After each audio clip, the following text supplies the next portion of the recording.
maksimal medikamentosanya setiap pasien itu memiliki regimen yang berbeda disesuaikan dengan endotype. Maksimal medical treatment ini diberikan tidak hanya memberikan maksimal antiinflamasi terhadap inflamasi RSK-nya, tapi juga kita memberikan maksimal terapi terhadap komorbidnya. Kita tahu RSK itu multifaktorial, jadi ada beberapa komorbid yang sering ditemukan, ada eksaserbasi infeksi, ada alergi, LPR, dan juga asma. Nah, kalau kita lihat di yang terbaru, terdapat perbedaan baik itu tata laksana pengobatan medikamentosa maupun operasi berdasarkan endotype. Kalau kita lihat di sini untuk yang non tipe 2 pemberian antibiotik sebagai antiinflamasinya adalah low dose long term macrolide. Sedangkan yang moderate tipe 2 diberikan steroid sebagai terapi utama. Begitu juga dengan operasi berdasarkan endotype itu berbeda. Kalau yang non tipe 2 cukup dengan classic FAST atau mucosal sparing FAST. Sedangkan moderate tipe 2 itu kita lakukan extended FAST atau maksimal FAST. Tujuannya untuk mengatasi kasus-kasus yang recurrent untuk mencegah obat terapi revisi. Apabila masih berlanjut, biasanya diberikan biologic terapi. Ini dilakukan di luar negeri, di kita sendiri masih belum available mengingat harganya yang sangat mahal.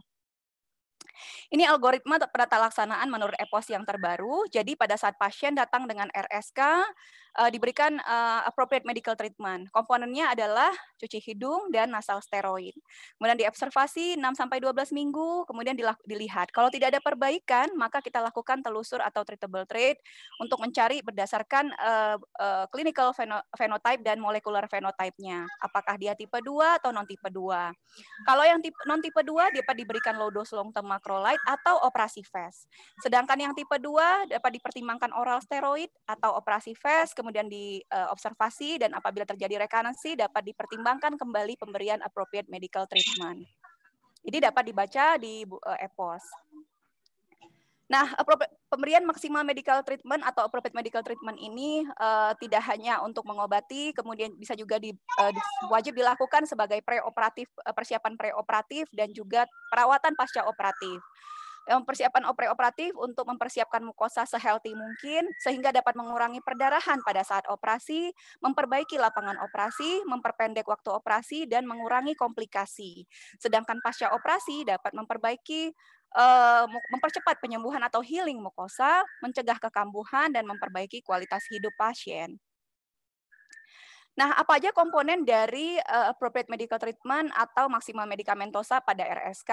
Ada beberapa tipe, yaitu yang steroid based treatment, ada yang microorganism based treatment, dan mediator based treatment. Saya akan membahas satu persatu.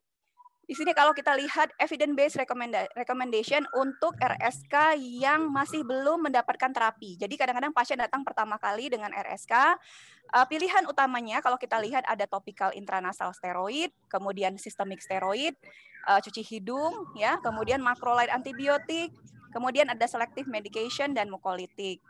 Kalau kita lihat di sini yang memiliki level evidence paling tinggi adalah topical steroid dan juga macrolide. Kemudian ini adalah evidence-based recommendation untuk tata laksana perioperatif. Jadi artinya pasien-pasien yang kita rencanakan untuk kita lakukan operasi, kita lakukan persiapan preoperatif dengan memberikan maksimal medikamentosa. Di sini kita lihat komponennya ada topical intranasal steroid, cuci hidung, kemudian higher dose topical intranasal steroid, steroid sistemik, dan juga macrolide. Di sini semuanya memiliki level evidence yang steroid, topical dan higher dose, kemudian macrolide dan sistemik itu memiliki level of evidence paling tinggi yaitu 1B. Di sini ada evidence recommendation untuk penata laksanaan kasus-kasus RSK yang refraktori atau recurrent. Kalau kita lihat di sini ada komponennya cuci hidung, salin irigasi nasal, topical intranasal steroid, dosis tinggi higher topical intranasal steroid dan selective medication. Nah, di sini saya membagi supaya lebih mudah dipahami, komponennya terdiri dari anti-infektif, anti-inflamasi, dan nasal saline atau cuci hidung. Anti-infektif terdiri dari antibakterial dan antifungal, anti-inflamasi terdiri dari non-steroid dan steroid, sedangkan nasal saline terdiri dari isotonik dan hipertonik. Pertama, saya akan membahas terlebih dahulu mengenai anti-infektif. Kita lihat bahwa pemberian indikasi antibiotik pada rhinosinusitis tujuannya adalah memperpendek masa durasi gejala, kemudian mengurangi penyebaran, mengeradikasi patogen kausatif dan juga yang paling penting mencegah terjadinya remodeling dan komplikasi yang serius seperti intraorbita atau intrakranial. Akan tetapi kita harus berhati-hati bahwa pada RSK tidak semua kasus RSK itu memerlukan antibiotik. Mengapa kita harus berhati-hati? Karena saat ini kita dihadapkan pada permasalahan global adanya resistensi antibiotik akibat penggunaan antibiotik yang sangat luas dan tidak rasional. WHO sendiri memperkirakan pada tahun 2050 akan terjadi kematian 10 miliar akibat sepsis dan resisten antibiotik karena kita sudah tidak punya lagi antibiotik yang sensitif. Kita lihat di sini mengapa kita perlu berhati-hati dalam memberikan antibiotik. Kalau kita lihat di sini antibiotik tidak dapat membedakan mana yang mikrobiom atau bakteri yang baik yang berfungsi untuk menekan pertumbuhan bakteri patogen dengan bakteri patogen. Sehingga ketika pada saat kita memberikan antibiotik meskipun itu indikasi, semua akan mati termasuk yang mikrobiom. Oleh karena itu tinggal yang resisten terhadap antibiotik tersebut. Sehingga terjadilah perkembangan yang cukup masif dari antibiotik dari bakteri yang resisten tadi karena tidak ada mikrobiom yang menekan. Akibatnya terjadilah infeksi yang berat bahkan bisa menjadi sepsis. Nah, ini bisa terjadi akibat adanya misuse atau overuse dari penggunaan antibiotik. Contoh misuse adalah penggunaan antibiotik yang tidak tepat. Misalnya, pada kasus RSK dengan polip tanpa adanya eksaserbasi akut, kita langsung memberikan antibiotik. Kemudian kalau overuse, pemberian antibiotik yang berlebihan. Contohnya, pada kasus RSK yang datang pertama kali belum pernah mendapatkan antibiotik terapi, kita langsung memberikan golongan tinggi seperti quinolone misalnya.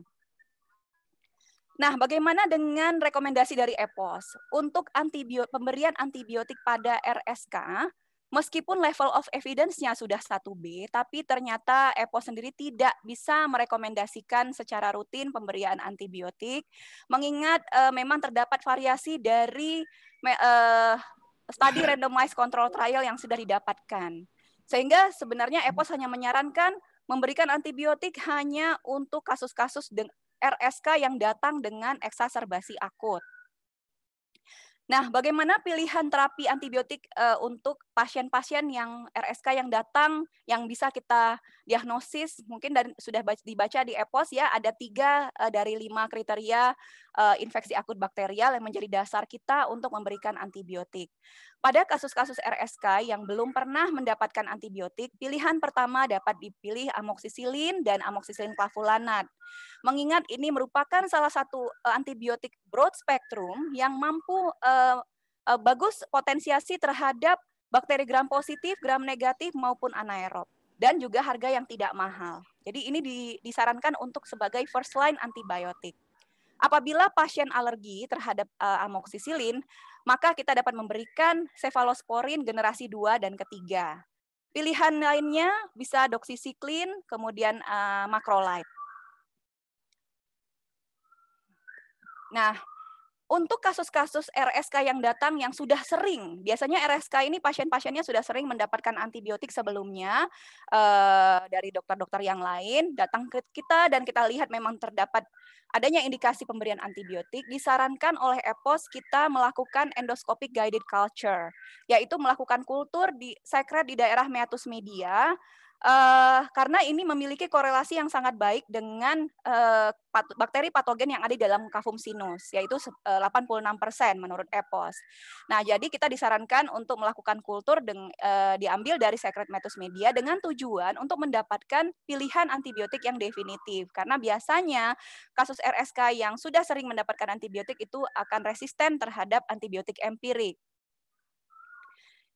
Ini kalau kita lihat terdapat predileksi bakteri pada rhinosinusitis yang akut dan kronis. Kalau kita lihat yang kronis, apalagi yang sudah pernah mengalami operasi atau sering mendapatkan antibiotik, biasanya predileksi kumannya adalah Staphylococcus aureus yang MRSA, Pseudomonas aeruginosa, E. coli, Klebsiella pneumoniae, dan Proteus mirabilis.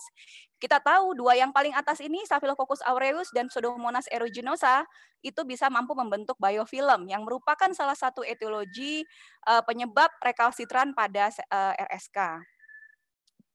Kemudian ini adalah antibiotik rekomendasi yang disarankan untuk kasus-kasus moderate Artinya pasien-pasien RSK yang datang yang sudah sering mendapatkan antibiotik atau kasus dengan fas lebih dari 5. Kalau kita lihat di sini pilihan pertama tetap dipilih amoxiclav ya karena dia broad spectrum. Jadi dia dipilih sebagai first line empirik. Kemudian ceftriaxone. Ceftriaxone kita pilih biasanya untuk kasus-kasus yang berat dengan komplikasi baik itu intraorbita atau pada pasien-pasien pediatrik, anak-anak yang berat ya. Kemudian pilihan lain adalah quinolone. Quinolone harus disimpan untuk kasus-kasus, tidak disarankan untuk first line terapi pada kasus yang baru karena dia memiliki efek yang sangat poten pada gram positif, gram negatif dan anaerob. Nah, biasanya kita disarankan untuk disimpan untuk kasus yang sedang berat atau yang sudah sering mendapatkan antibiotik. Terutama untuk ciprofloxacin, karena ciprofloxacin ini satu-satunya antibiotik oral yang dapat efektif terhadap Pseudomonas aeruginosa. Sehingga kalau pasien yang terdapat Pseudomonas aeruginosa yang resisten, multidrug resisten, hanya kita punya cipro sebagai terapi oral. Oleh karena itu harus disimpan baik-baik, tidak disarankan diberikan bebas untuk semua kasus RSK. Kemudian ada pilihan lain yaitu clindamycin. Clindamycin ini suatu golongan dari lincosamid yang juga mirip-mirip microlide, efektivitasnya terhadap gram positif dan beberapa gram negatif dan anaerob. Nah, ini adalah rekomendasi untuk topikal antibiotik terapinya, ada mupirocin dan gentamicin. Ini dicampur dengan cuci hidung. Ini sebenarnya masih off label, belum ada di EPOS, tapi memang disarankan oleh beberapa ahli karena memang belum memiliki high level of evidence sehingga belum bisa direkomendasikan sebagai protokol terapi.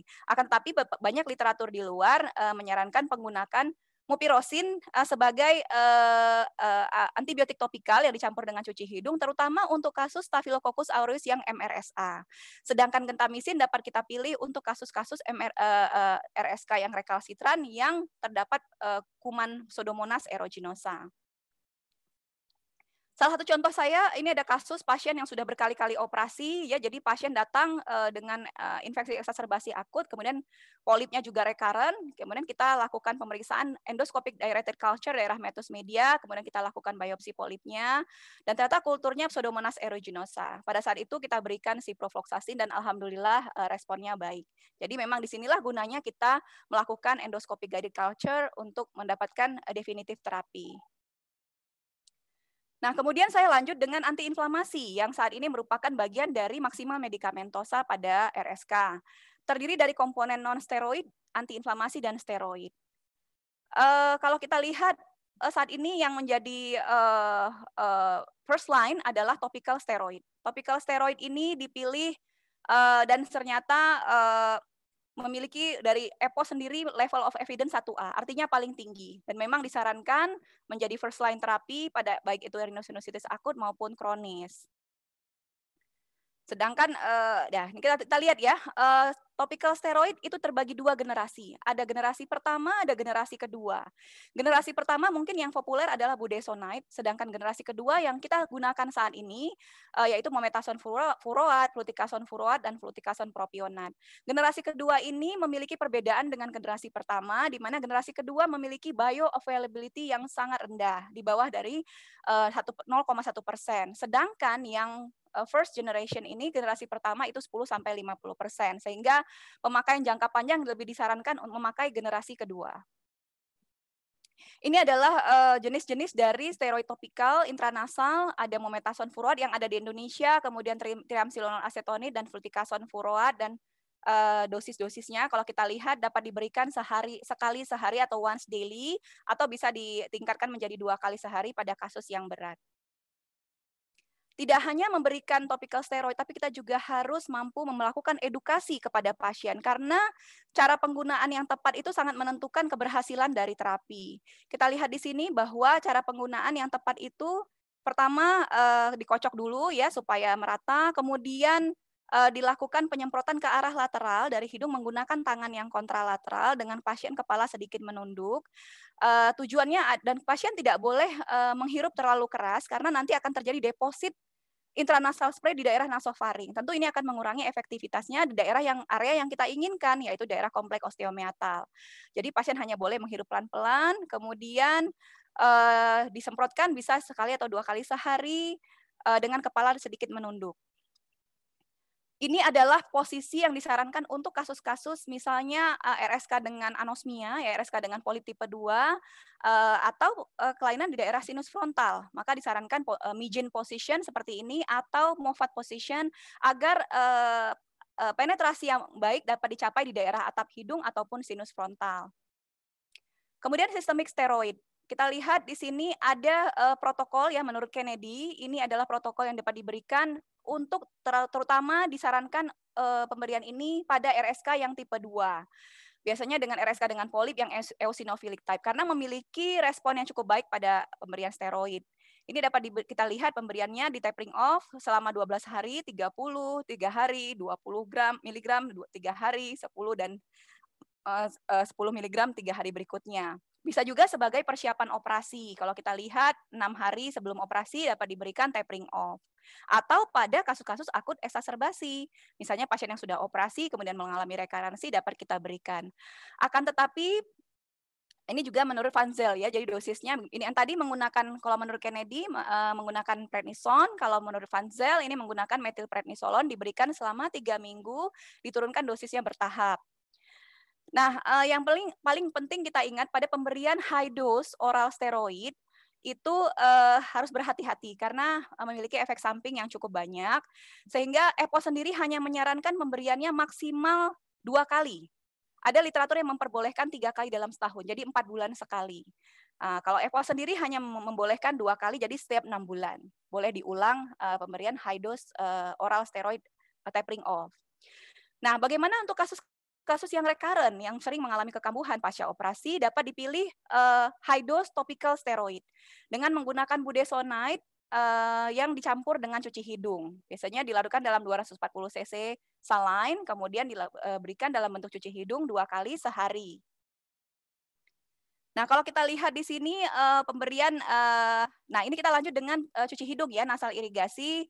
Di sini kita lihat level of evidence-nya 1A, dan dari EPO sendiri memberikan high recommendation karena memiliki good quality dari studi-studi yang dilakukan meta-analysis. Sampai saat ini belum ada metode terbaik cuci hidung yang dianjurkan oleh konsensus ataupun di EPO sendiri. Akan tetapi Profesor Richard Harvey sudah melakukan suatu penelitian dengan menggunakan membandingkan antara spuit dan botol high volume positive pressure dengan squeeze bottle. Pada kadaver yang sudah dilakukan operasi VES dan kemudian memberikan zat kontras, ternyata didapatkan penetrasi yang terbaik adalah dengan menggunakan squeeze bottle high volume positive pressure.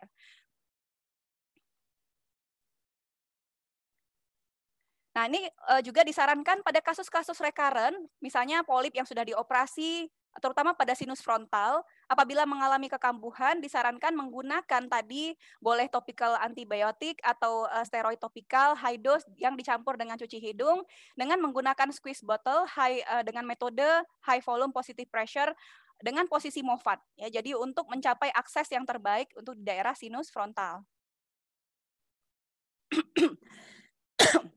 Kemudian saya lanjut dengan antiinflamasi yang non-steroid. Kita sudah mengenal low dose long term antibiotik yang pilihannya adalah macrolide. Macrolide ini di EPO sendiri dimasukkan sebagai kategori level 1B, level of evidence 1B, dan dimasukkan dalam maksimal medikamentosa untuk yang non tipe 2. Jadi karena memang mekanisme bekerjanya berbeda dengan yang tipe 2. Macrolide ini bekerja untuk menekan produksi interleukin 8 yang terjadi pada non tipe 2 atau neutrophilic type RSK. Kemudian juga menekan protecting bioactive phospholipid, mengurangi neutrofil dengan mempercepat apoptosis dari neutrofil dan memperbaiki mucociliary clearance. Ini adalah algoritma penata laksanaan pemberian low dose long term macrolide. Sebelumnya kita harus pastikan bahwa pasien tidak memiliki atopi. Karena kalau dia pasiennya tipe 2 atau memiliki alergi atau atopi, biasanya tidak memiliki respon yang baik dengan pemberian low dose long term macrolide. Jadi sebelum pemberian disarankan diperiksakan dulu skin prick atau pemeriksaan IgE atau eosinofil darah. Apabila tidak terdapat atopi, maka kita dapat memberikan low dose long term macrolide bisa dengan clarithromycin half dose, roxithromycin atau erythromycin dengan dosis setengah dari dosis anti-infektif. Kita berikan selama 6 minggu, kemudian di follow up apabila perbaikan sampai 12 minggu. Ya, apabila tidak perbaikan, maka kita hentikan dan mungkin dipilih terapi yang lain, contohnya operasi. Apabila perbaikan tapi masih ada gejala sisa, maka dapat dilanjutkan 6 sampai 12 bulan. Nah, salah satu komponen dari low dose long term macrolide yang dipilih biasanya adalah clarithromycin. Karena clarithromycin ini tidak hanya poten sebagai anti infektif karena bersifat bakteriostatik, tapi juga dia memiliki efek anti inflamasi yang kuat. Karena dia dapat menekan proinflamatory sitokin, kemudian menekan ekspresi adhesion molekul, dan menekan produksi dari dan mempercepat apoptosis dari neutrofil yang terutama terjadi pada RSK yang non tipe 2. Nah, ini ada satu penelitian pada pasien dengan RSK yang terdapat United Airway Disease, 29% mengalami batuk kronik, dan ternyata setelah diberikan low dose long term macrolide dengan menggunakan clarithromycin, terdapat perbaikan fungsi dari asmanya.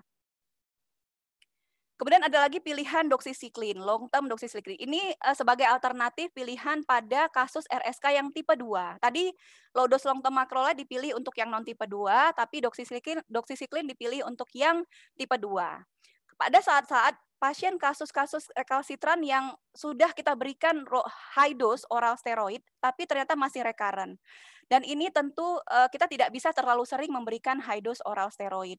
Pilihannya dapat dipilih doxycycline karena dia selain memiliki efek antibakterial, efektif terhadap MRSA juga, Staphylococcus aureus, tapi juga sebagai antiinflamasi karena dia dapat menekan produksi eosinophil cationic protein, MMP9 dan mieloperoksidase yang sering terjadi yang merupakan penyebab dari RSK dengan polip.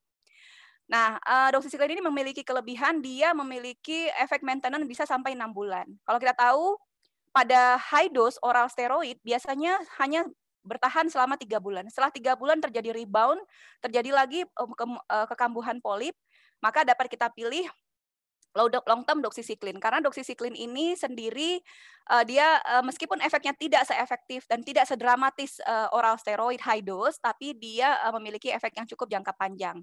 Sayang sekali pada EPOS ini belum dimasukkan ke dalam grade rekomendasi karena mungkin belum memiliki high quality evidence.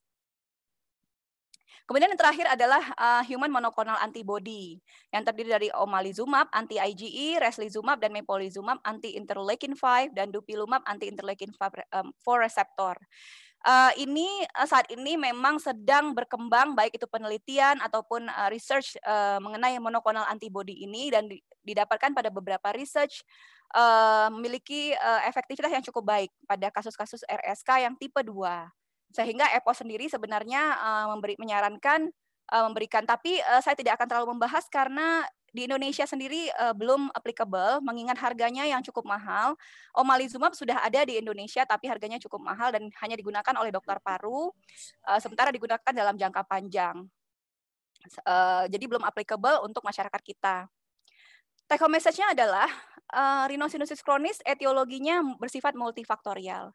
Sehingga sebenarnya first line terapinya adalah maksimal medikamentosa atau appropriate medical treatment yang berdasarkan endotype, berdasarkan EPOS yang terbaru harus didasarkan pada endotype dari masing-masing pasien, sehingga pemberiannya tidak sama untuk setiap pasien.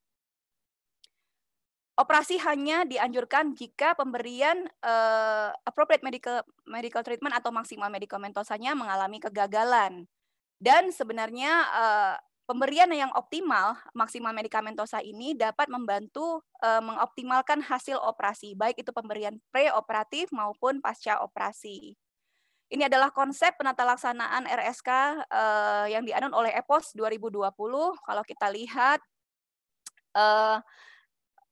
maaf saya mau balik ke sana, nggak bisa. Konsep yang terbaru adalah bahwa ketika pasien datang pertama kali, maka yang harus dilakukan adalah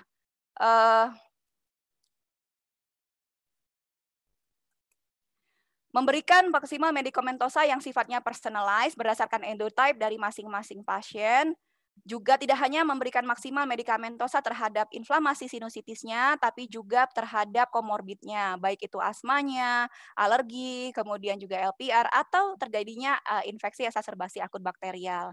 Apabila tidak membaik, maka kita lanjutkan dengan personalized. Operasi yang bersifat personalized juga berdasarkan endotype dari masing-masing pasien. Bisa bersifat full house FAST atau extended FAST atau reboot surgery untuk kasus-kasus yang berat. Kemudian setelah itu dilanjutkan dengan tetap memberikan maksimal medikamentosa dengan tujuan mempercepat penyembuhan operasi, kemudian juga mencegah kekambuhan dan mempertahankan mukosa yang sehat pada sinus paranasal. Jadi ini tujuan dari pengobatan RSK adalah untuk mencapai clinical control. Operasi tidak ditujukan untuk menghilangkan polip secara permanen, tapi lebih kepada membuka kavitasnya secara lebar sehingga kita dapat memberikan maksimal medikamentosa, terutama yang topikal secara optimal. Mungkin sekian, itu saja dari saya. Terima kasih. Assalamualaikum warahmatullahi wabarakatuh. Ya, terima kasih pada Dr. Desi atas paparannya yang sangat menarik sekali ya. Mungkin di sini juga hadir banyak rekan-rekan sejawat yang mungkin bukan THT juga, jadi ini bisa memberikan banyak tambahan ilmu mengenai bagaimana penata laksanaan medikamentosa rhinosinusitis yang terbaru ya tahun 2020. Sebelum kita lanjut ke narasumber yang kedua, saya minta kepada para peserta yang kebetulan PPDS mengingatkan kembali agar menuliskan namanya dengan nama institusi dan kemudian namanya sendiri. Jadi tidak menggunakan nama pesawatnya ya, itu supaya kami dari kolegium bisa mengetahui residen mana saja yang hadir dari center mana dan siapa yang hadir gitu ya. Dan juga untuk peserta yang ingin bertanya boleh ditulis di kolom chat. Nanti kita diskusi sesudah narasumber yang kedua ya. Baik. Untuk selanjutnya kami persilahkan kepada Dr. Ramlan untuk menyampaikan materinya. Terima kasih Dr. Desi ya. Terima kasih, Dok. Ya, nggak sampai 40 menit nih ternyata. Ya, kepada Dr. Ramlan kami persilahkan untuk menyampaikan materinya dengan tema Management of Facial Soft Tissue Infection. Ya, kami persilahkan Dr. Ramlan. Terima kasih Dr. Wiana. Assalamualaikum warahmatullahi wabarakatuh. Slide-nya udah kelihatan ya? Waalaikumsalam. Kelihatan, Dok? Pertama-tama kami ucapkan terima kasih kepada Kolegium THT-KL yang sudah membuat acara seperti ini cukup bagus. Kemudian yang kami hormati Dr. Trimartanik sebagai Ketua Kolegium, kemudian Ketua Kodi Facial Plast Dr. Dini, serta seluruh guru besar yang hadir pada siang hari ini. Kemudian juga yang kami hormati Dr. Lina, tadi ada beliau, Dr. Wiana sebagai moderator, kemudian para senior dan adik-adik PPDS. Saya mohon izin akan presentasi tentang, mohon maaf sebentar.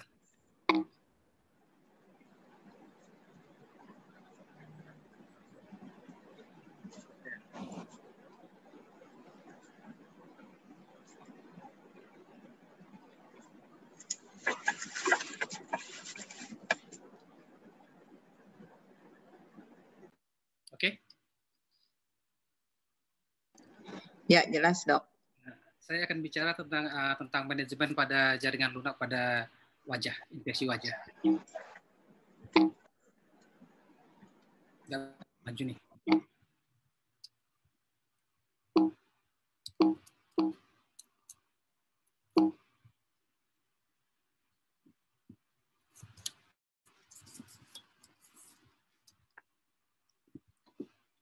Ini adalah ilustrasi anatomi dari facial soft tissue. Kita lihat di sini dari mulai paling depan sampai ke belakang itu dari tampak lateralnya terdiri dari skin, kemudian ada subcutaneous fat, superficial facial fascia yang lebih terkenal dengan SMAS, kemudian superficial mimetic muscle, ada subsmash, fat, kemudian ada difacial fascia yang juga secara regional disebut parotid kapsul atau masteric fascia atau deep temporal fascia. Kemudian selanjutnya yang terakhir adalah bagian facial nerve, parotid duct, masseter, dan buccal fat. Selanjutnya kulit. Kulit adalah organ yang kompleks, terdiri dari epidermis, superficial, dan dermis di bawahnya. Kemudian memberikan sensasi dan perlindungan superficial, vascular plexus terletak antara papillary dermis dan reticular dermis. Dan retikular. Subdermal vascular plexus terletak antara reticular dermis dan lapisan subkutan. Arteri musculus cutaneus menyediakan suplai darah jauh ke jaringan subkutan di bawahnya. Smash adalah bagian fibromuskular seperti kipas yang membungkus otot ekspresi wajah mirip dengan fascia, cervix superficial pada bagian leher yang membungkus platisma di leher. Smash menghubungkan dermis dengan otot wajah yang mendasarinya dengan arsitektur kolagen 3 dimensi, serat elastis, sel lemak, dan serat otot.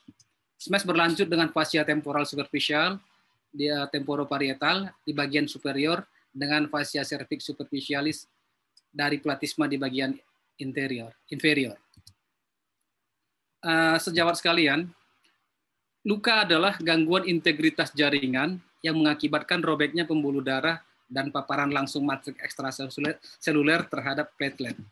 Jika kita mengalami luka, kita harus bisa membedakan dari pancaran darahnya saja apakah luka tersebut mengenai arteri, vena, atau kapiler. Bagian soft tissue wajah yang potensial menjadi infeksi adalah seperti adanya kontusio, kemudian adanya abrasi, kemudian adanya tato, kemudian contohnya seperti penggunaan filler pada dagu yang mengakibatkan vaskular obstruksi, kemudian juga adanya luka tusuk, simple laserasi, dan sebagainya. Kemudian juga ada apulsi, flap. Jadi ada luka pada wajah akibat flap yang kita buat. Kemudian ada juga yang apulsi yang komplit, misalnya seperti gigitan hewan. Kemudian ada juga luka yang bekas operasi, serta ada juga luka bakar. Dokter bedah mengkhawatirkan dua hal sebenarnya ketika selesai melakukan operasi. Yang pertama terjadi dehiscence, yang kedua eviscerasi. Dehiscence adalah terbukanya lapisan operasi parsial atau total dapat terjadi hari keempat atau kelima setelah operasi, sebelum kolagen meluas ke daerah yang luka. Sedangkan eviscerasi adalah keluarnya pembuluh melalui daerah insisi. Hal ini bisa terjadi misalnya pada pasien yang kegemukan, batuk, gagal menyatu luka karena infeksi, kemudian pasien yang dehidrasi. Sehingga pasien-pasien yang kita operasi, sebaiknya kita perhatikan jangan sampai pasien tersebut mengalami dehidrasi. Bila kita menemukan kasus dehiscence atau eviscerasi seperti ini, maka luka itu harus segera kita tutup dengan balutan steril. Kita lakukan kompres dengan normal salin, kemudian selanjutnya adalah kita lakukan tindakan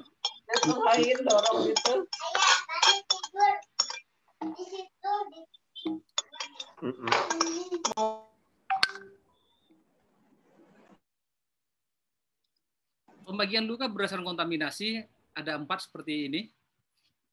Yang pertama luka bersih. Luka bersih ini adalah luka yang dilakukan oleh operator pada saat melakukan operasi. Kemudian pasien yang dioperasi ini tidak memiliki faktor-faktor penyakit yang lain. Nah, walaupun demikian, potensial untuk terjadi infeksi masih ada, yaitu sekitar antara 1-5%. Yang selanjutnya adalah luka bersih terkontaminasi. Artinya luka bedah memang bersih, tapi si pasien sendiri memiliki penyakit seperti misalnya ada DM, ada asma, dan sebagainya. Tapi penyakitnya masih dalam tahap terkontrol. Pada kondisi seperti ini, potensial luka untuk menjadi infeksi adalah 3-11%. Selanjutnya adalah luka yang terkontaminasi, misalnya seperti kecelakaan. Luka akibat kontaminasi ini, luka yang akibat kecelakaan seperti ini, potensial menjadi infeksi adalah 10-17%. Selanjutnya luka kotor yang terdapat mikroorganisme. Pasca penyembuhan luka ada 3, hemostasis, inflamasi dalam fase 1, kemudian fase 2 proliferasi, dan fase 3 remodeling. 8,2% pada wajah ini bisa dari data yang ada, 8,2% itu infeksi pada wajah, kemudian pada daerah kepala sekitar 2,8%, dan pada daerah leher 2,4%. Risiko infeksi jaringan lunak semakin tinggi pada luka di daerah mikroflora yang banyak seperti aksila, perineum, kemaluan, orofaring, jari, dan lain-lain. Daerah yang banyak vaskularisasinya seperti kulit kepala, wajah, memiliki tingkat infeksi yang lebih rendah. Infeksi terjadi akibat invasi mikroba pada lapisan kulit dan soft tissue di bawahnya. Infeksi bisa ringan seperti pioderma, bahkan bisa mengancam nyawa seperti necrotizing fasciitis. Keberhasilan penata-laksanaan tergantung kecepatan diagnosis, terapi antibiotik yang sesuai, kemudian debridemen luka, dan drainase yang tepat. Kemudian ada juga yang membagi klasifikasi berdasarkan uncomplicated dan complicated. Kalau misalnya dia uncomplicated, itu contohnya seperti selulitis, simple abscess, impetigo, dan lain-lain. Nah, pada kasus-kasus seperti ini, cukup diberikan antibiotik secara empiris atau dilakukan insisi bila ada abses yang kecil. Kemudian pada kasus-kasus yang complicated, infeksinya terjadi nekrosis, kemudian contoh seperti adanya luka bakar yang terinfeksi, dan kemudian ada abses yang luas. Terapi awal pada pasien complicated pilihannya adalah spektrum luas dan pertimbangan intervensi bedah untuk dilakukan debridemen dan pemasangan drain. Infeksi complicated ini dapat diklasifikasikan sebagai infeksi non-necrotizing atau necrotizing infeksi.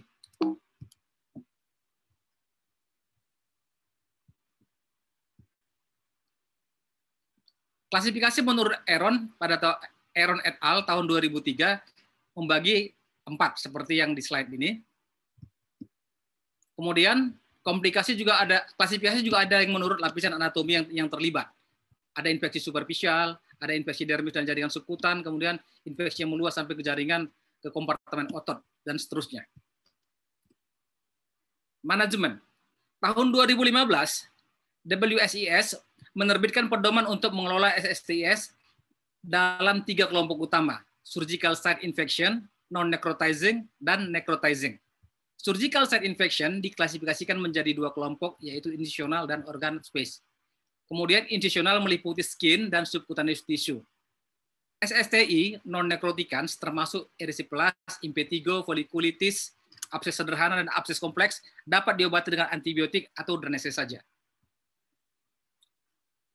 Selanjutnya, adequate treatment incisional surgical site infection meliputi insisi bedah dan drainase abses, kemudian debridemen pembersihan luka, jaringan nekrotik, perawatan luka yang tepat, kemudian selanjutnya adalah resusitasi untuk meningkatkan perfusi bila ada sepsis. Selanjutnya pemberian antibiotik. Kita lanjut aja. Contoh infeksi superficial seperti impetigo, erysipelas, dan selulitis.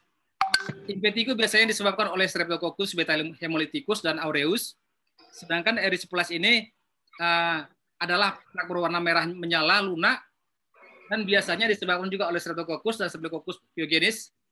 Kemudian selulitis. Nah, khusus untuk kasus selulitis merupakan kasus yang paling banyak dirawat inap di rumah sakit pada kasus-kasus infeksi yang ringan seperti ini, ada 59,1%. Pengobatan segera diberikan dengan gram positif, pada tahap dini, ringan dan tanpa komorbiditas, diberikan beta-laktam oral sudah cukup. Pilihan lain yang tersedia adalah macrolide dan lincosamid.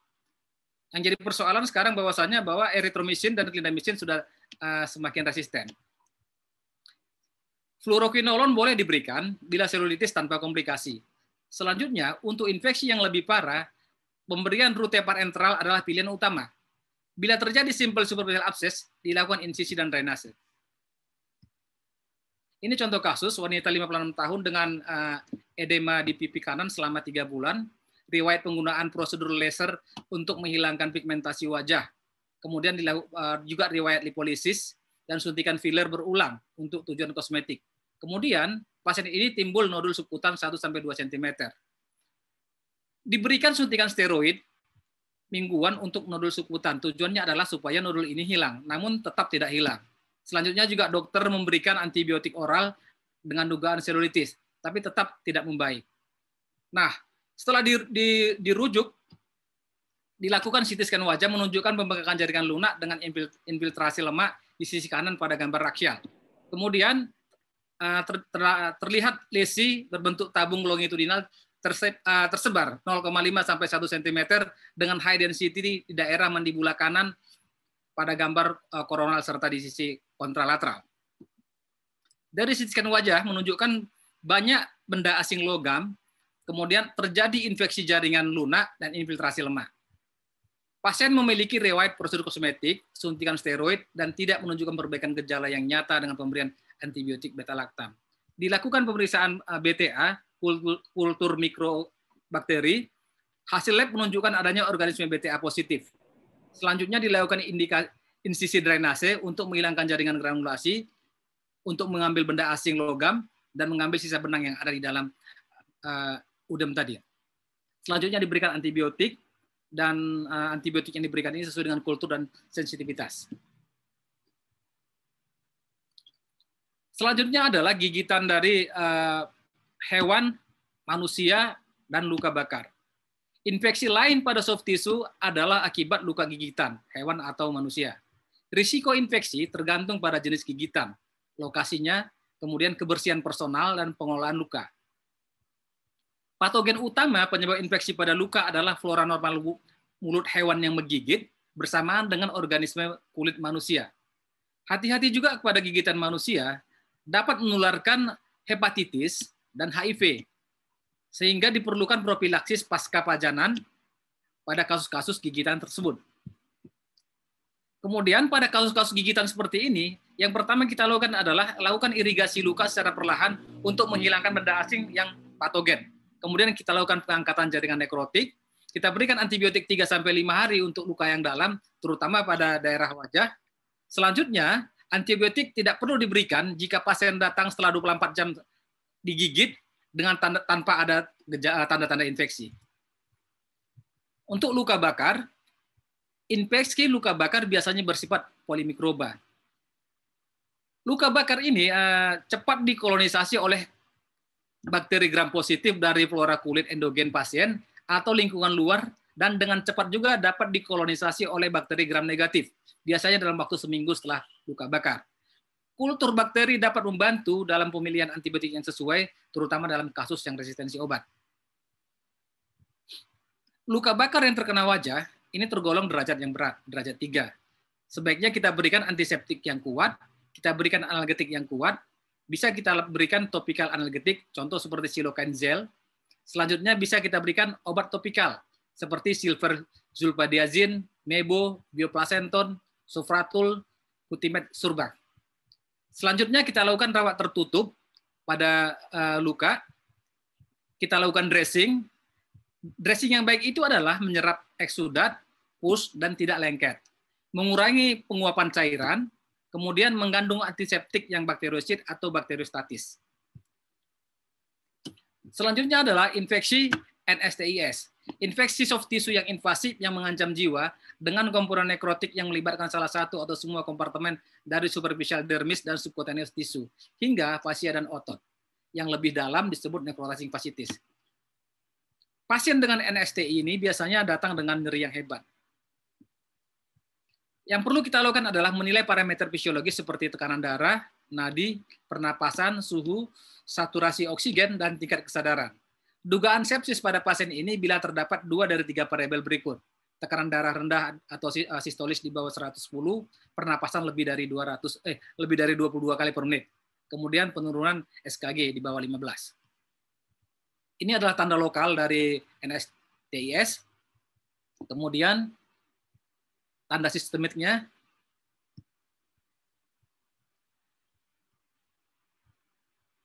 kita lanjut ke apa yang akan kita lakukan.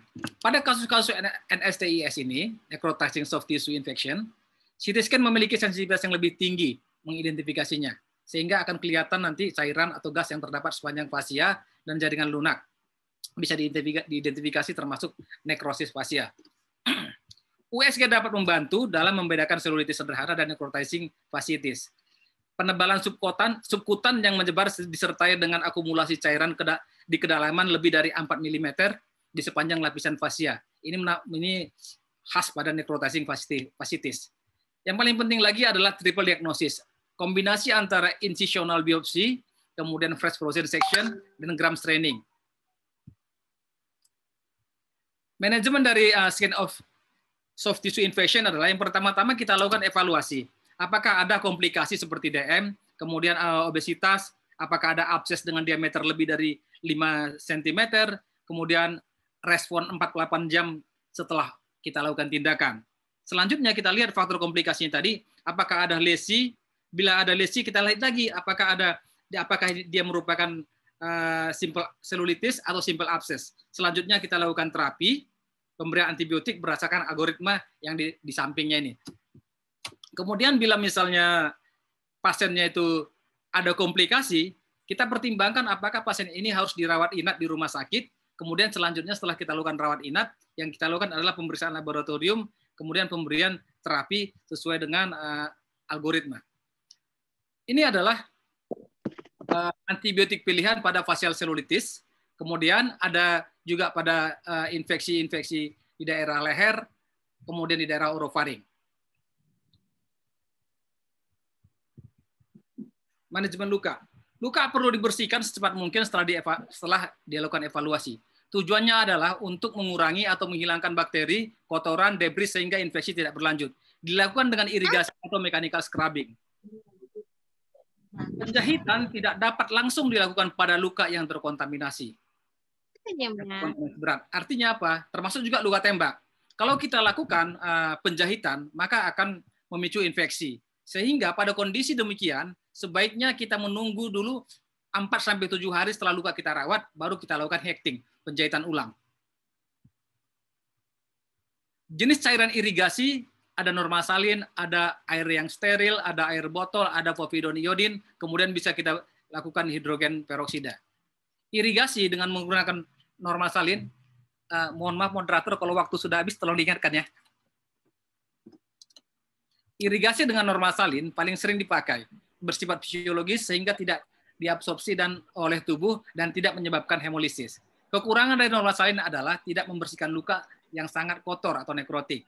Cairan normalsalin sebaiknya dipakai dalam waktu 24 jam sejak pertama kali terbuka sehingga tidak terkontaminasi oleh bakteri.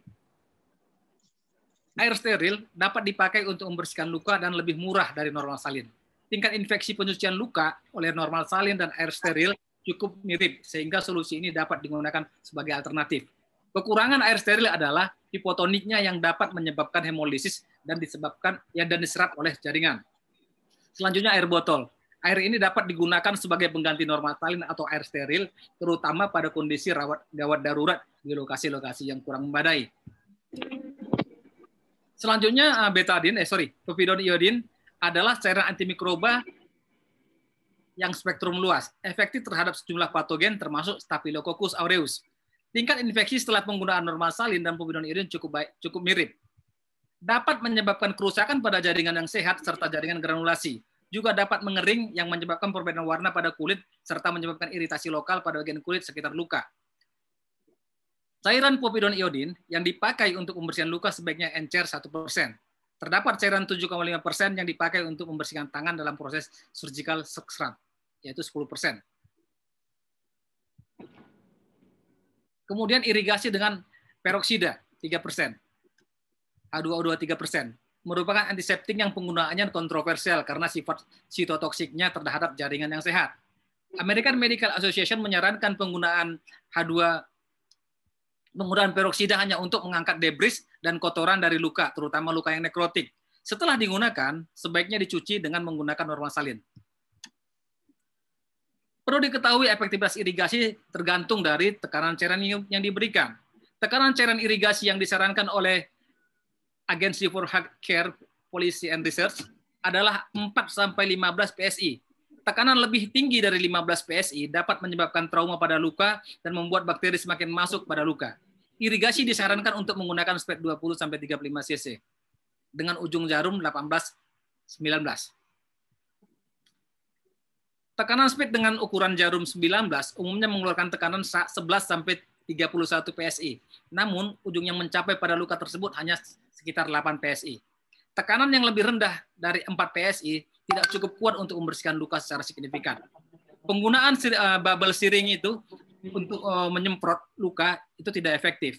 Kemudian pada luka-luka yang terkontaminasi, ketika kita melakukan irigasi, sebaiknya kita sambil menggunakan saksen supaya kuman tidak menyebar kemana-mana. Selanjutnya mekanika scrubbing. Scrubbing pada luka dapat lebih baik untuk membuang benda asing, bakteri, debris jaringan daripada irigasi saja. Walau demikian, tindakan tersebut juga dapat menimbulkan kerusakan lebih pada jaringan, sehingga terjadi inflamasi lebih lanjut. Apabila irigasi saja tidak dapat membersihkan luka, perlu dilakukan tindakan scrubbing. Dressing, kita lewati aja, tadi udah sebagian. Ini adalah jenis dressing. Ada dressing tradisional yang seperti kita gunakan seperti biasa, ada kasa, ada plaster, cotton wool, dan sebagainya. Kemudian ada dari alginate, kemudian ada hydrofiber, ada foam, ada hydrocolloid, kemudian hydrogel, film transparan. Nah, penggunaan salep atau ointment. Efektivitas penggunaan ointment untuk antibiotik pada luka masih tidak diketahui dengan jelas. Penggunaan ointment antibiotik dapat menyebabkan resistensi, namun dapat menurunkan angka infeksi. Ointment antibiotik pada luka dapat menurunkan tingkat terbentuknya krusta dan pengeringan luka serta penempelan luka pada dressing. Steroid memiliki efek yang buruk pada penyembuhan luka.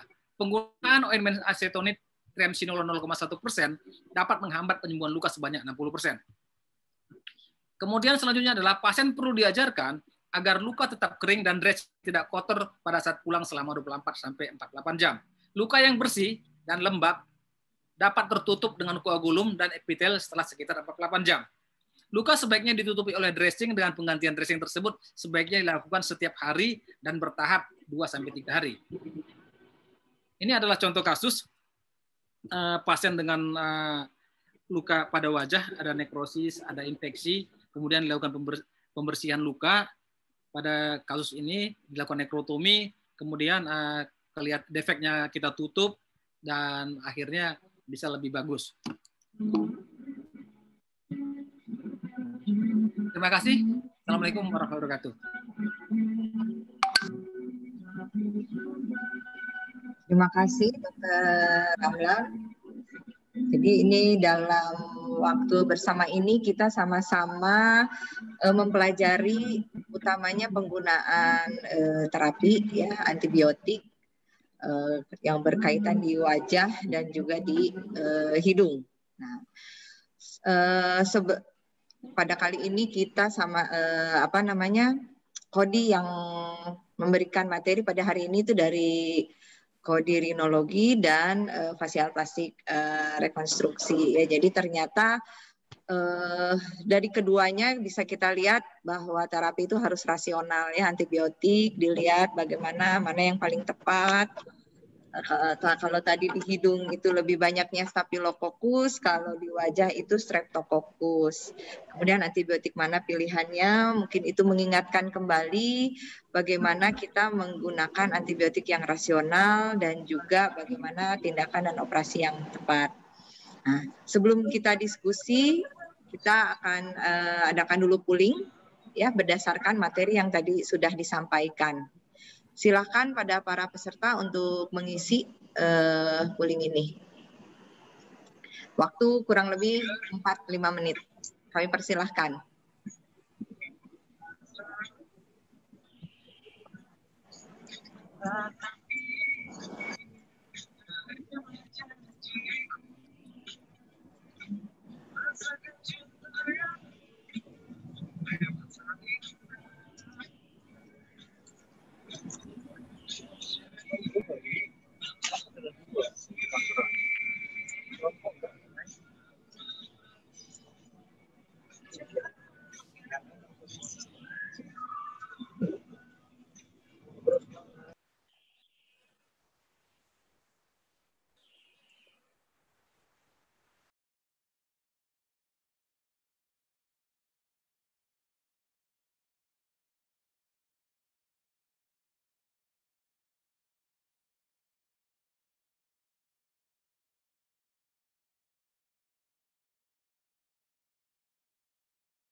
Jadi mengantuk lagi ya Allah.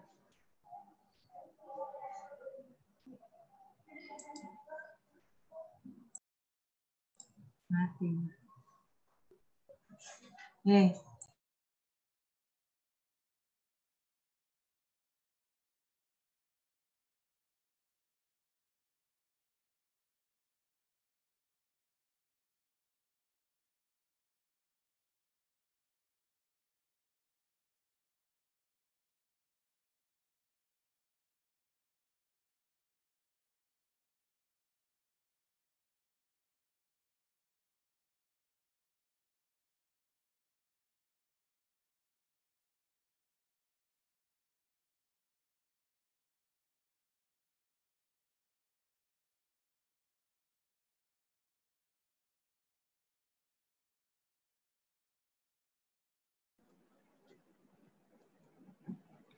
Ya, waktunya sudah habis. Sekarang mungkin kita membahas dulu ini pooling ya.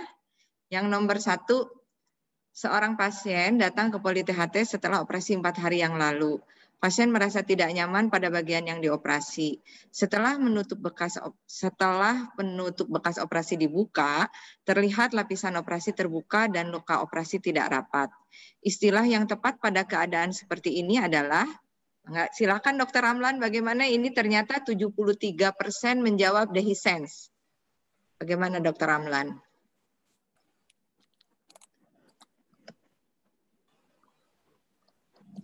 Alhamdulillah kalau begitu berarti 73% benar gitu.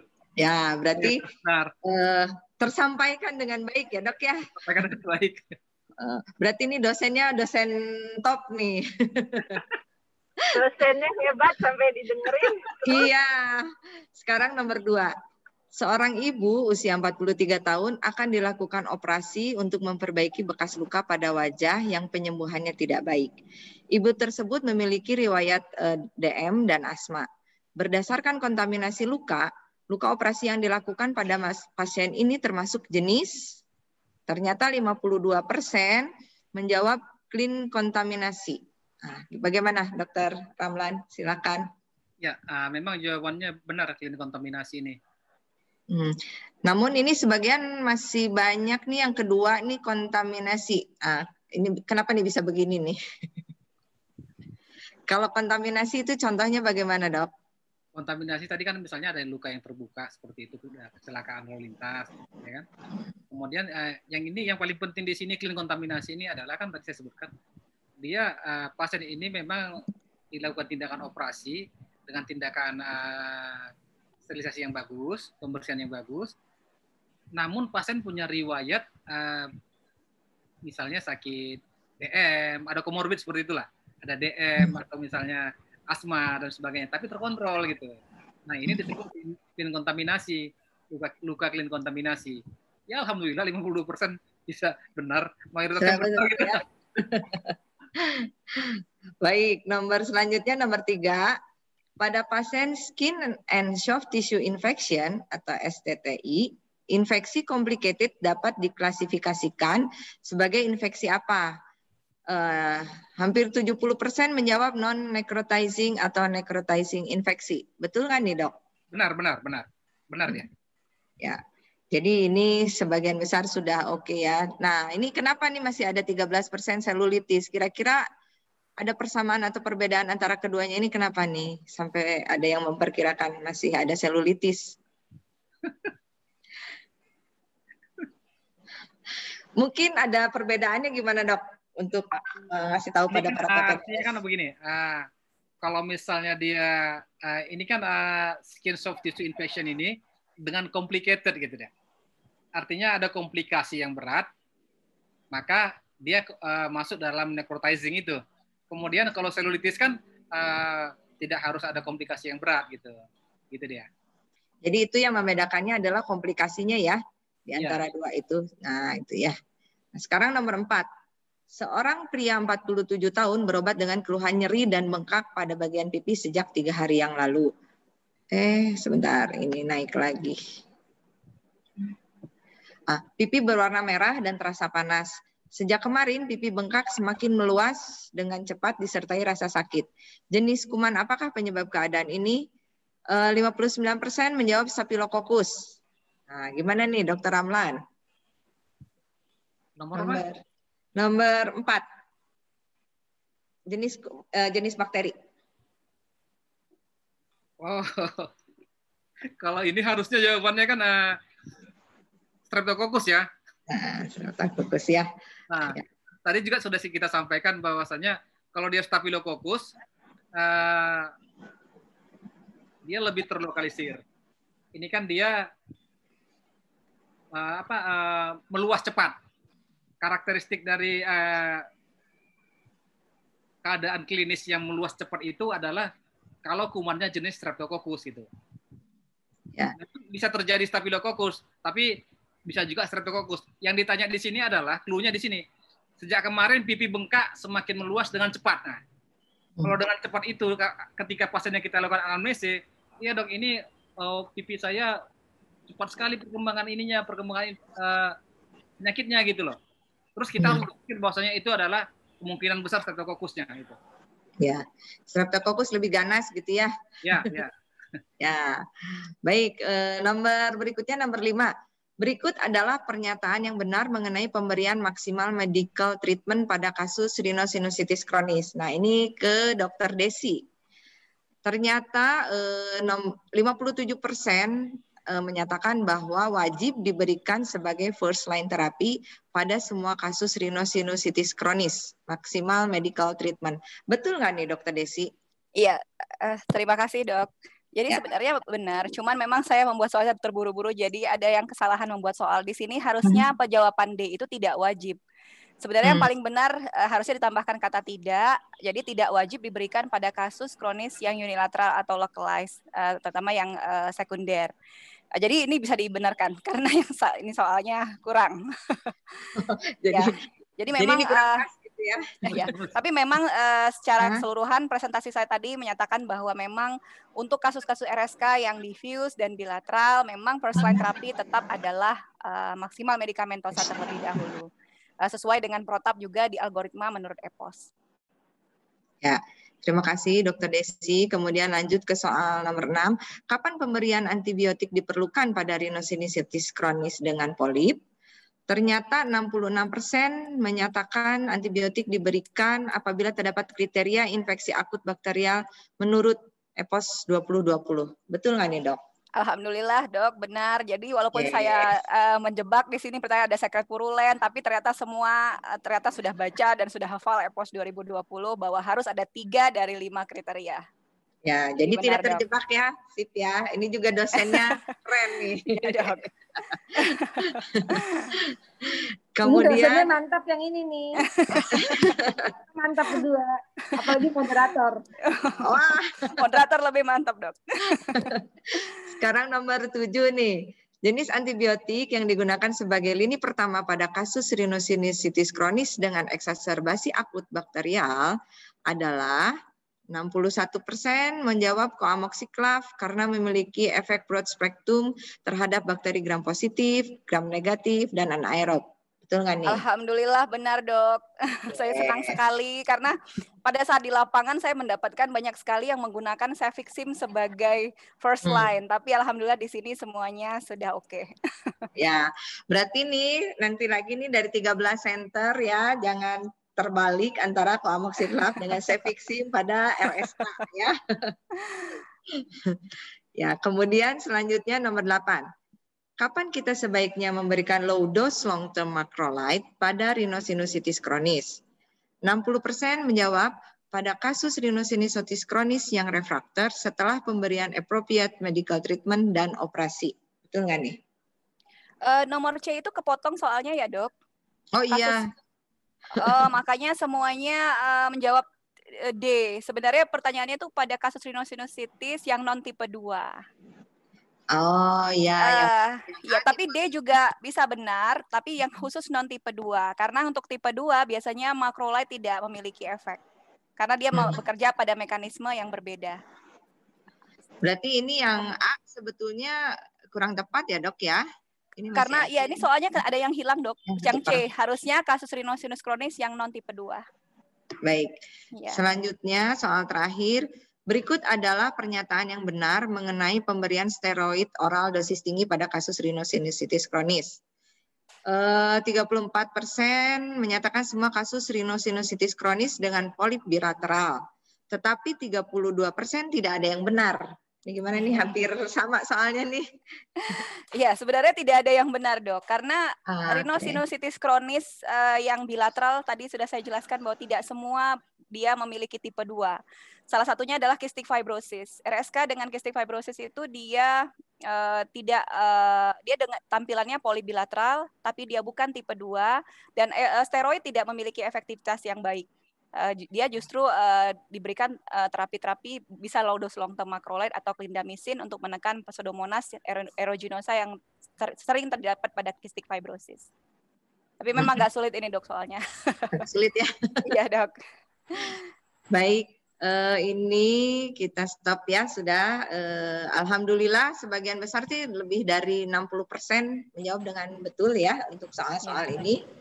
Selanjutnya kita beralih pada diskusi. Nah, yang pertama ini pada Dr. Desi katanya nih. Apakah masih berlaku direct surgical option pada EPOS 20? Apakah masih tetap sama konteksnya? Oke. Terima kasih, Dok. Dr. Dina Uner. Dr. Dina, terima kasih pertanyaannya, cukup bagus. Boleh saya izin share screen ya, Dok? Silakan. Oke.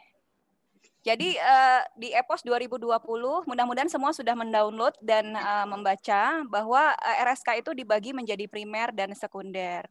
Jadi untuk kasus-kasus yang sekunder, yang unilateral atau localized, itu kita memang tidak memberikan maksimal medical treatment. Biasanya kita langsung melakukan pemeriksaan CT scan apabila ada kecurigaan misalnya fungus ball atau sinusitis dentogen atau tumor atau polip antrokoanal. Nah, itu biasanya kita tidak memberikan maksimal medikamentosa. Kita kalau masa ya kita biopsi, kemudian kalau kecurigaan fungus ball atau kalau dentogen kita misalnya melihat ada gigi yang berlubang atau sekret purulen, kita bisa memberikan terapi tidak selama maksimal medikamentosa dan mengkonsulkan ke dokter gigi sebagai tata laksana fokus infeksi. Tapi kita tidak memberikan maksimal medikamentosa sesuai dengan protokol yang 6-12 minggu. Jadi kita melakukan langsung CT scan, terutama yang fungus ball, kemudian dilakukan operasi. Jadi ada pilihan direct surgical option untuk kasus-kasus yang unilateral. Tapi kalau yang bilateral, kita tentu harus memberikan maksimal medikamentosa terlebih dahulu. Mudah-mudahan itu menjawab, Dok.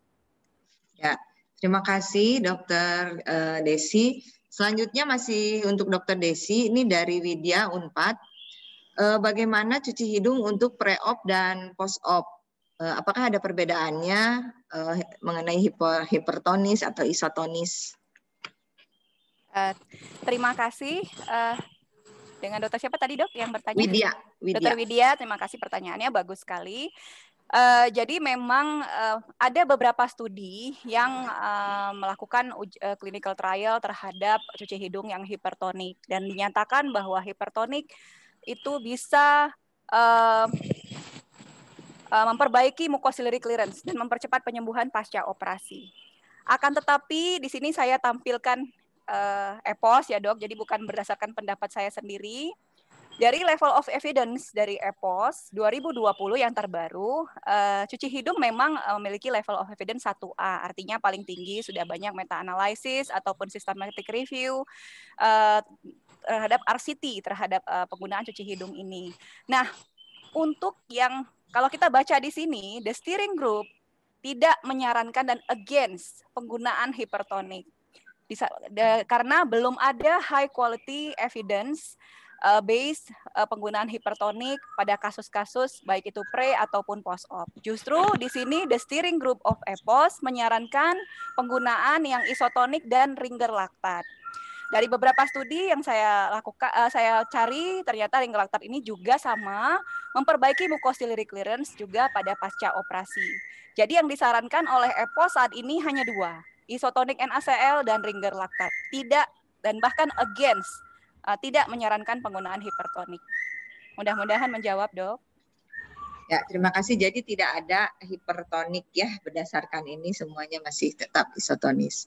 Ya. Yang selanjutnya Dr. Indra Parmaditya dari UI untuk Dr. Desi lagi.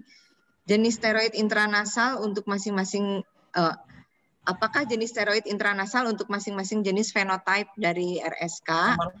Kemudian bagaimana pendapat tentang probiotik sebagai cuci hidung untuk mikrobiom hidung? Jadi ada 2 pertanyaan, Dok. Ya, terima kasih Dokter Indra pertanyaannya. Jadi penggunaan steroid topikal ini untuk jenis masing-masingnya, apakah ada rekomendasi untuk fenotype itu belum ada. Saat ini karena masing-masing studi memiliki hasil yang cukup bersaing ya. Jadi antara misalnya mometasone furoat dengan fluticasone furoat atau satu lagi triamcinolone acetonide ya. Tapi kalau kita lihat di sini dari jenisnya itu kan dibagi 2, first generation dengan second. Ini hanya dibagi berdasarkan sifat bioavailability. Nah, kalau dilihat di sini kita yang ada di Indonesia tuh ada triamcinolone, mometasone dan fluticasone. Yang memiliki bioavailability yang rendah itu fluticasone furoat dan mometasone furoat. Sedangkan yang lain itu tinggi. Akan tetapi yang sangat menarik adalah ternyata pada kasus-kasus wanita hamil yang grade rekomendasi dari FDA approval justru budesonide.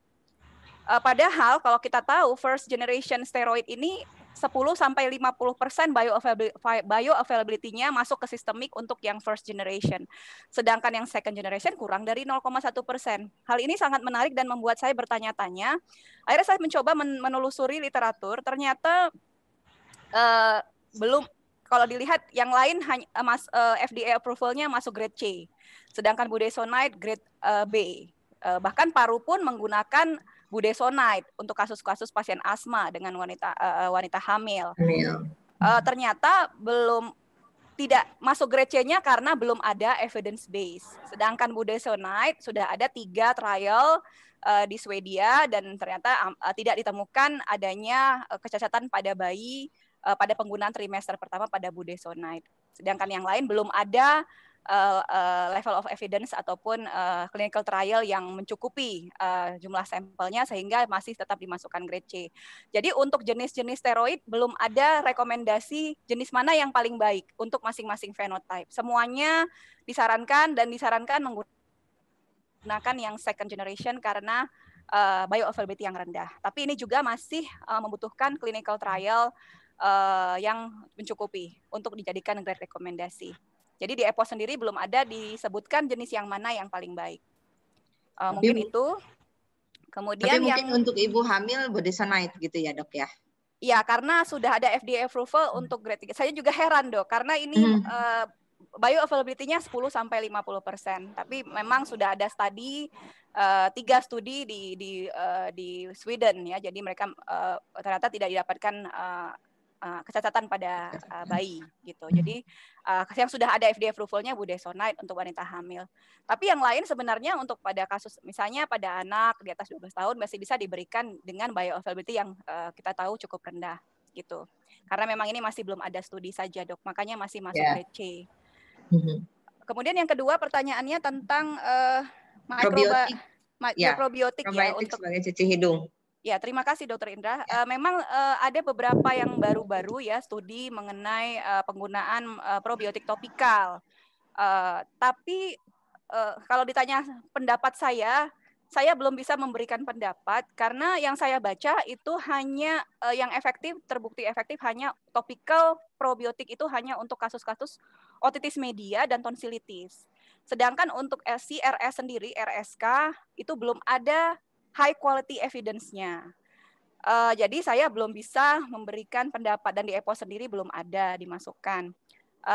Akan tetap jadi mungkin masih membutuhkan clinical trial dengan jumlah sampel yang lebih banyak atau high quality evidence. Yang pernah saya baca bagaimana mengembalikan microbiome di dalam sinus. Kita tahu terdapat perubahan microbiome terutama pada kasus-kasus pasca operasi. pada pasca operasi itu biasanya terjadi perubahan, ada osteotic bone di sana, kemudian ada peran Staphylococcus aureus MRSA dan Pseudomonas aeruginosa yang juga cukup MDRO, multi drug resistant dan membentuk biofilm. Biasanya untuk seperti itu disarankan penggunaan antibiotik topikal seperti tadi yang sudah saya sampaikan. Karena penggunaan antibiotik topikal ini dengan menggunakan teknik high volume positive pressure, dia dapat membantu mengurangi si biofilmnya. Dan lagi kedua jenis antibiotik yang digunakan, gentamisin dan mupirocin itu memang efektif terhadap MRSA dan Pseudomonas aeruginosa. Jadi keduanya ini memang banyak digunakan oleh para ahli dibandingkan menggunakan probiotik.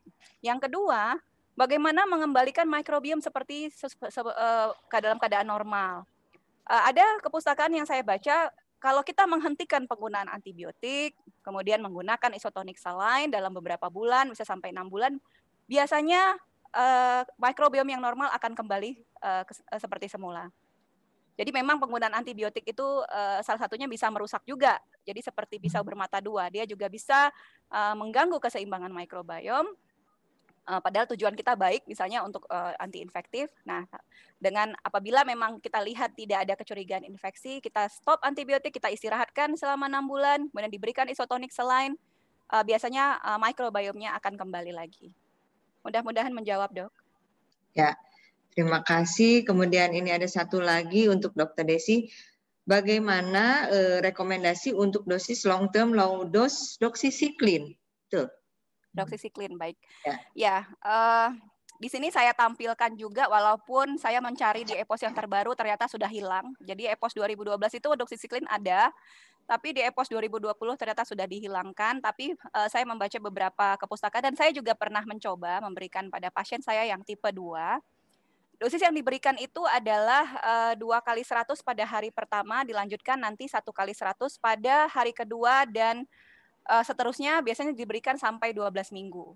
Jadi ada beberapa studi yang menyarankan seperti itu. Memang efek, biasanya ini diberikan untuk kasus-kasus yang sudah dioperasi dan polipnya rekaran. Jadi tujuan kita di sini sebenarnya lebih ke bukan anti infektif, tapi anti inflamasi. Di samping juga kita mengharapkan efek dari anti Staphylococcus aureus MRSA dari doxycycline. Dosis yang diberikan memang dia tidak low dose ya, beda sama low dose long term macrolide di mana diberikan dosis yang setengah dos. Tapi kalau doxycycline diberikan dosis normal yaitu 1 kali 100 selama 12 minggu. 12 minggu ya. Ya, tadi dari Amanda, lupa saya namanya. Selanjutnya untuk Dr. Ramlan, ini dari Dr. Frino Unpad. Bagaimana pendapatnya mengenai pengobatan luka dengan madu? Luka yang seperti apakah yang efektif dengan madu, menggunakan madu? Dr. Ramlan? Ya, terima kasih untuk pertanyaannya. Dalam melakukan tindakan medis, sebenarnya kan kita setiap melakukan tindakan itu harus memiliki evidence based medicine, seperti itu ya, kita sepakat untuk itu kan. Jadi untuk madu sendiri, saya pikir kita di bidang, setahu saya di bidang plastik facial rekonstruksi ini kita belum familiar dengan madu ini. Saya nggak bisa jawab masalah tentang madu. Ya, baik. Berarti ke pertanyaan berikutnya masih pada Dr. Ramlan, ini dari Wahyu. Apa indikasi kita untuk tidak lagi menggunakan tampon sebagai drain? Apakah redressing luka cukup menggunakan NaCl fisiologi saja? Dan apakah ada indikasi penggunaan oxoferin pada pasien post insisi abses submandibular dengan DM? Ini agak beberapa pertanyaan ini. Tadi tentang drain ya. Tampon ya sebagai drain. Katanya tidak lagi menggunakan tampon sebagai drain. Indikasinya kapan? Drain ini biasanya kita pasang drain antara 4 sampai 6 hari.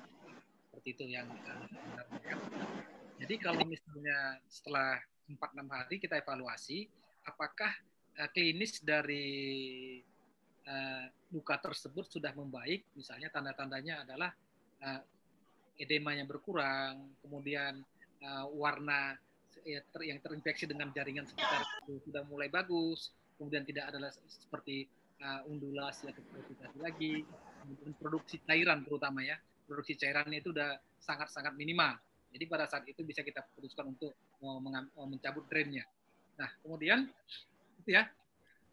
Apakah redressing luka cukup menggunakan NaCl fisiologi saja?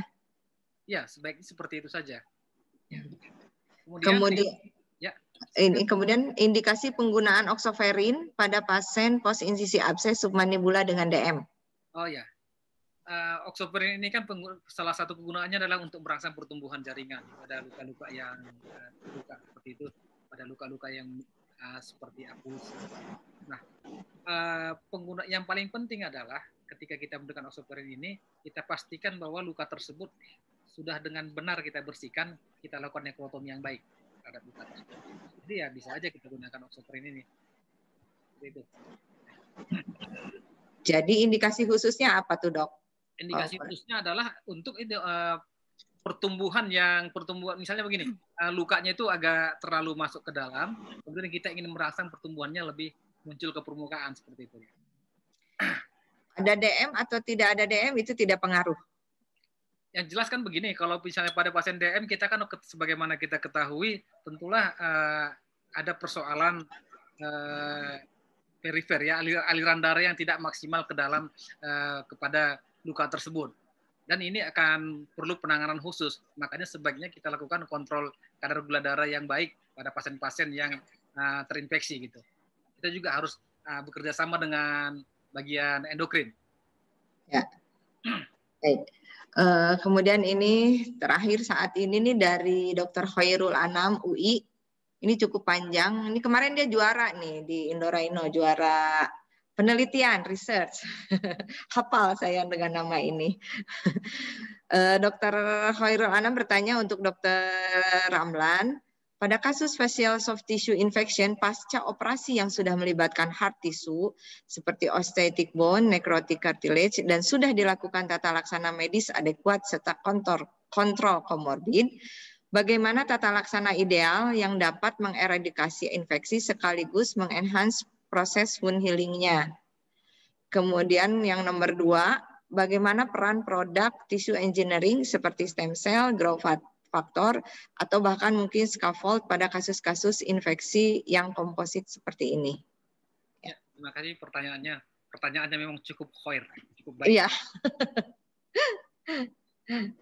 Begini, ketika misalnya ada luka infeksi yang kita lihat seperti tidak lazim dari yang biasa, maka yang terpikir sama kita pertama adalah melakukan kultur dan sensitivity test. Itu kan udah standar kita. Artinya apa? Dengan menggunakan hasil kultur dan hasil sensitivity test tadi, maka pengobatan dan pilihan antibiotik yang kita lakukan itu akan sangat efektif, efisien. Nah, kemudian yang kedua, kita lakukanlah perawatan luka yang baik pada kasus-kasus seperti ini. Artinya, mungkin diperlukan membersihkan luka setiap hari. Seperti itu. Kemudian ketika lukanya sudah membaik, baru kita buat 2 hari atau 3 kali 1 hari. Khusus untuk stem cell tadi, dan persoalan tentang growth factor, sampai hari ini yang saya ketahui belum menjadi rekomendasi dalam penata laksanaan seperti ini. Kita harapkan ke depan dengan adanya penelitian tentang stem cell ini, mungkin bisa akan menjadi salah satu pilihan terbaik, karena memang selain harganya mahal, ini belum jadi evidence based seperti itu. Mudah-mudahan nanti Dr. Khair bisa melakukan penelitian lebih lanjut, ya bisa digunakan oleh kalangan kedokteran. Terima kasih. Ya, terima kasih Dr. Ramlan. Ini kalau di sini pertanyaan sih sudah habis ya di chat. Barangkali ada yang mau bertanya lagi? Jadi ini kembali. Ya, silakan. Selamat siang, Dok. Ya, siap. Izin bertanya, Dokter. Ya. Terkait pada pasien-pasien dengan keadaan saya Ivana dari FKUI, Dokter. Izin bertanya, untuk pasien-pasien dengan adanya autoimun, Dok, apakah bagaimana proses wound healing pada pasien-pasien dengan autoimun? Apakah ada faktor-faktor khusus yang mempengaruhi proses penyembuhan luka pada pasien-pasien tersebut, Dokter? Ditujukan Terima kasih, pada Dok. Dokter Ramlan ya? Ya. Iya, Dokter. Ya, Dokter Ramlan, bagaimana ini untuk pasien dengan autoimun, wound healing-nya? Ya, terima kasih Dokter Ivana pertanyaannya. Yang jelas pada pasien-pasien autoimun, tentulah tidak bisa kita samakan kondisinya dengan pasien yang normal, seperti itu. Ketika kita ketemu dengan pasien autoimun, maka kita sudah siap-siap bahwasanya penanganan ini akan lebih lama. Gitu. Kita harus info konsen juga pada pasien, kondisi pasiennya seperti apa. Kita sampaikan bahwasanya pemberian antibiotiknya juga tidak sembarangan kita berikan, perlu aturan tertentu, perlu dosis tertentu, dan masa yang lebih lama dari yang biasanya seperti itu. Jadi untuk seperti ini adalah kita tetap yang pertama adalah menjaga kebersihan lukanya, kemudian mengganti lebih rajin ini dressingnya, kemudian yang terakhir adalah kita sampaikan kepada pasien proses itu akan lebih lama proses penyembuhannya. Seperti itu. Narfa. Iya. Baik, Dok. Terima kasih, Dok. Terus tidak Ya, ada terima kasih Dokter Ivana. Ada lagi? Begini. Yang lain? Jadi tadi terakhir itu dari dokter ini ya, dari UNAN, Dokter Wahyu yang mengenai oxoferin dan Hoirul. Ada lagi yang mau langsung bertanya? Silakan. Kelihatannya sudah tidak ada lagi. Memang kalau dari jadwal ini kira-kira kita 10 menit lagi memang selesai ya. Relatif ini tepat. Boleh ada lagi, silakan kalau ada yang bertanya. Ya mungkin sudah cukup jelas kelihatannya Dokter Desi, Dokter Ramlan, alhamdulillah.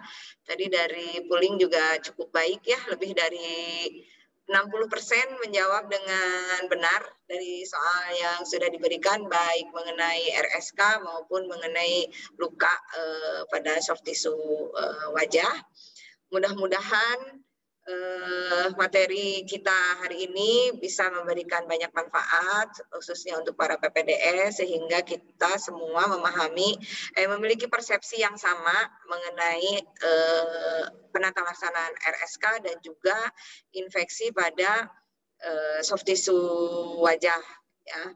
Kemudian juga terima kasih kembali saya sampaikan kepada Kolegium THT, pada Dr. Trimartani, pada Dr. Lina yang sudah memberi kesempatan kepada kami, saya, Dr. Desi, Dr. Ramlan di acara hari ini. Begitu juga pada pihak EBET, ya, Ibu Mariana. Terima kasih. Untuk selanjutnya, karena kelihatannya para peserta sudah memahami dengan narasumber yang top ini, selanjutnya mungkin saya kembalikan kepada host Dr. Lina. Terima kasih. Assalamualaikum warahmatullahi wabarakatuh. Waalaikumsalam warahmatullahi wabarakatuh. Iya, terima kasih luar biasa Dr. Desi, Dr. Ramlan, dan Dr. Wiana atas partisipasinya pada hari ini, dan juga kepada Ibu Mariana dari PT EBOT yang mensponsori kami pada hari ini. Terima kasih untuk seluruh perhatiannya para PPDS, profesor, konsultan, dan rekan-rekan sejawat semua.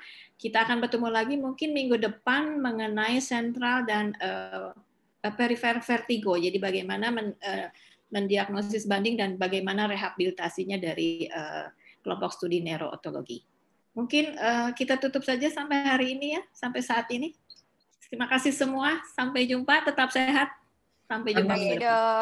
Ya, terima kasih semua. Assalamualaikum warahmatullahi wabarakatuh. Waalaikumsalam. Terima kasih. Terima kasih.